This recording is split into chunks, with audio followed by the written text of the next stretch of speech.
ادب حسین، خوف خداوند متعال، توحید کا درس، ادب کا درس۔ ایک چھوٹا سا اور درس ہے کربلا کا، رسول خدا کا فرمان بھی ہے۔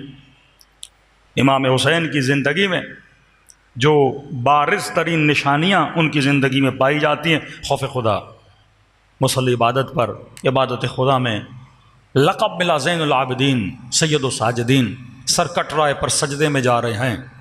ہر شہید ہونے سے پہلے 2 رکعت نماز پڑھ رہا ہے۔ شب عاشور تسبیح خدا میں مشغول ہیں، خوف پروردگار عالم، معاف کرنے کا جذبہ۔ کیوں لوگ اہل بیت کے اطراف میں ایسے جمع ہوتے تھے جیسے لوگ شہد کے اطراف میں جمع ہوتے ہیں؟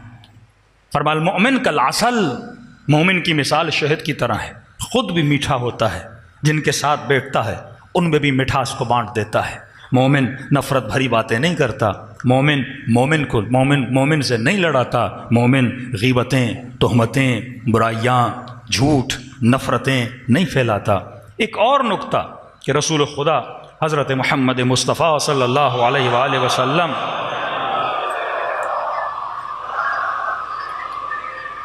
بس مختصر نکتے پہ ربط مصیبت دیتا ہوا چلوں، اور یہ بہت ضروری ہے نسل جوان کے لیے کہ آپ دیکھیے، اگر ہم اصول زندگی رسول اور آل رسول پہ عمل نہیں کرتے، ملک بھی پیچھے جاتا ہے، قوم بھی پیچھے جاتی ہے، لوگ بھی تباہی کی طرف جاتے ہیں۔ آج ہم کیوں پیچھے ہیں؟ مسلمان ہیں پر خوف خدا نہیں۔ آج کیوں پیچھے ہیں؟ مسلمان ہیں پر ایک دوسرے کو معاف کرنے کا جذبہ نہیں ہے۔ جگہ جگہ انتقام کی بو، انتقام کی بو، ہر بندہ دوسرے سے انتقام لینا چاہتا ہے۔ اس سے بغض بڑھتا ہے، اس سے قتل بڑھتا ہے، اس سے نفرتیں بڑھتی ہیں، اس سے طلاقیں بڑھتی ہیں، معاشرہ تباہ و برباد ہو جاتا ہے۔ کیوں کربلا میں اتنی محبت ہے؟ بہن بھائی سے عاشق ہے اپنے بھائی کی، بھتیجا چچا کا عاشق ہے، بھائی بھائی کا عاشق ہے، اصحاب امام حسین۔ ہاں لو قطعتم اربا اربا، مولا جسم کے ٹکڑے ٹکڑے کر دیے جائیں آپ کو نہیں چھوڑیں گے۔ یہ جملہ کل میں نے کسی غلام کا سنا ہے، مولا قد خالط حبک لحمی و دمی، آپ کی محبت میرے گوشت میں اور خون میں ملی ہوئی ہے۔ اس محبت کو اگر خون میں ملانا ہے تو اس نظم کو، اس اہل بیت کے اصول کو اپنی زندگی میں پیدا کرنا ہوگا۔ آج ایک اصول جس کا بڑا اثر ہے ہماری زندگیوں پہ، وہ اصول ہے اصول نظم کا، تدبیر کا، مینجمنٹ کا۔ اہل بیت اپنی زندگی کو بڑا مینج کر کے چلاتے تھے۔ امیر المؤمنین کے سر پہ تلوار لگی ہے، زخمی ہیں، بستر پر ہیں۔ انسان جو اپنی آخری وصیت کرتا ہے وہ اعلیٰ ترین جملے ہوتے ہیں۔ اوصیکما، اے حسن و حسین میں تجھے وصیت کر رہا ہوں، وہ اولادی، اپنے دوسرے بچوں کو بھی وصیت کر رہا ہوں، اور اے حسن و حسین یہ جملے جس تک بھی پہنچیں، یعنی ہماری بات کر رہے ہیں کہ میں دنیا سے چلا جاؤں گا تا قیامت میرے جملے ادا ہوتے رہیں گے، جس تک بھی یہ جملے پہنچیں انہیں یہ بتانا، مولا کیا بتاؤں؟ اوصیکم بتقوی اللہ، میں تقوی الہی کی وصیت کر رہا ہوں، ونظم الامر، اگر تمہاری زندگی میں نظم اور ضبط نہیں ہے تو معاشرہ ترقی نہیں کرتا۔ اسی اصول اہل بیت پہ انگریزوں نے عمل کیا۔ آج دنیا کے اعتبار سے ہم سے بہت آگے ہیں، کیونکہ نظم ہے نا، ضبط ہے۔ ہمارے یہاں نہ آفس جانے کے ٹائم میں نظم ہے، ہاں، نہ چھٹی کے ٹائم میں نظم ہے، نہ الیکشن کے ٹائم میں نظم ہے، کسی چیز میں کوئی نظم نہیں ہے، نہ لوگوں کی ڈیلی روٹین میں کوئی نظم ہے۔ فرمایا جب تک تمہاری زندگی میں نظم اور ضبط نہیں ہوگا تو ترقی نہیں کرو گے۔ رسول خدا فرماتے انی لا اخاف علیکم من فقر، اے مسلمانوں میں اس سے نہیں ڈرتا کہ تم فقیر ہو جاؤ، کیونکہ فقر لوگوں کو تباہ نہیں کرتا، میں تمہارے فقیر ہونے سے نہیں ڈرتا۔ انی اخاف سوء التدبیر، میں اس سے ڈرتا ہوں کہ تمہاری زندگی میں تدبیر ختم ہو جائے، نظم اور ضبط ختم ہو جائے۔ یہ جو اللہ نے ٹائم دیا، اس ٹائم کو مینیج کرو۔ 24 گھنٹہ ٹائم ہے، کتنے گھنٹے سونا ہے، کتنے گھنٹے پڑھنا ہے، کتنے گھنٹے کمانے جانا ہے، کتنے گھنٹے فیملی کو دینے ہیں۔ اگر تیری زندگی میں نظم نہیں تو علی والا نہیں ہے، اگر تیری زندگی میں ضبط نہیں تو حسین والا نہیں ہے، اگر تیری زندگی میں مینجمنٹ نہیں ہے تو کیسا مسلمان ہے جو اپنی زندگی اور اپنے ٹائم کو مینیج نہیں کرتا۔ کسی امام حسن علیہ السلام نے اپنے بابا علی سے پوچھا،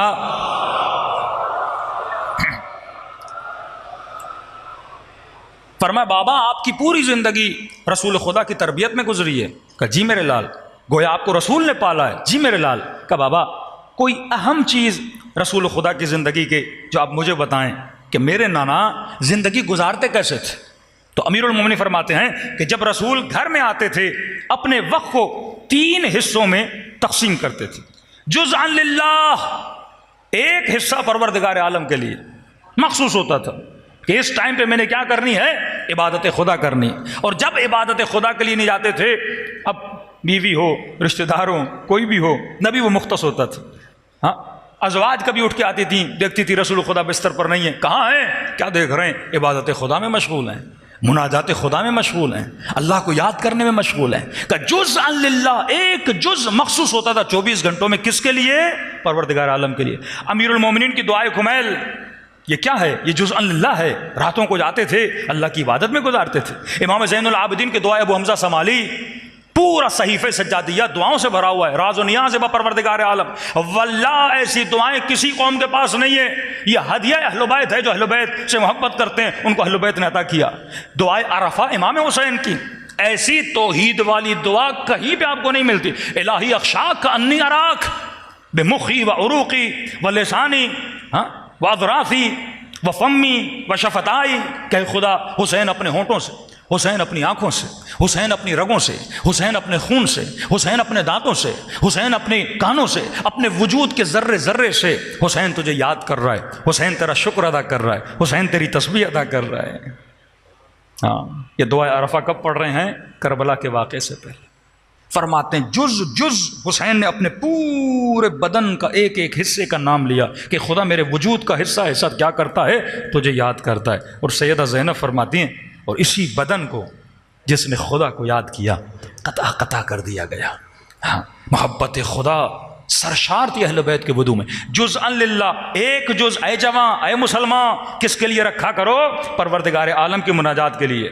دوسرا فرمایا جزءا لأہلہ، ایک حصہ رسول خدا اپنی فیملی کے لیے رکھتے تھے، اپنے گھر کے لیے، بیویوں کے لیے. بیٹھتے تھے، باتیں کرتے تھے. یہاں تک کہ ملتا ہے کہ ایک خاتون آتی تھی گھر میں، حلا اس کا نام تھا، ہولا، آتی تھی، عطر بیچتی تھی. رسول خدا کو عطر بہت اچھے لگتے تھے، اپنا زیادہ تر پیسہ عطر پہ خرچ کرتے تھے کہ انسان کے وجود سے کیا آئے؟ خوشبو آئے. یہ آتی تھی، پھر اس کے ساتھ بیٹھتے تھے، اس سے پوچھتے تھے تم نے کتنا بیچا، تم نے کیا کیا. اس سے پوچھتے تھے آج کتنی بکتی ہوئی. بچوں کے ساتھ، حسن و حسین کے ساتھ بیٹھتے تھے، کبھی حسن و حسین کی سواری بن جاتے تھے، کبھی بچوں کے ساتھ کھیلتے تھے، بیٹیوں کو بٹھاتے تھے، داماد کو بٹھاتے تھے. تو ایک جز پروردگار عالم کے لیے، ایک جز کس کے لیے بنایا؟ جزءا لأہلہ، گھر والوں کے لیے. تیسرا جز جزءا لنفسہ، اپنے لیے بھی رسول خدا ٹائم نکالتے تھے. بندہ اپنے لیے بھی ٹائم نکالے. کبھی اپنی تنہائیوں میں بیٹھتے تھے، مینجمنٹ کرتے تھے، سوچتے تھے میں نے کیا کرنا ہے. اسی جنگ کربلا میں آپ دیکھیں امام حسین نے شب عاشور، یہ نہیں کہ پوری رات مولا مصلی پہ بیٹھے تھے، امام نے تقسیم کیا. ایک حصہ تسبیح پروردگار عالم کے لیے رکھا، ایک حصہ امام حسین نے سیدہ زینب کے ساتھ جا کر باتیں کی، ایک حصہ اصحاب کے ساتھ بیٹھے اور جنگی مینجمنٹ کے لیے رکھا.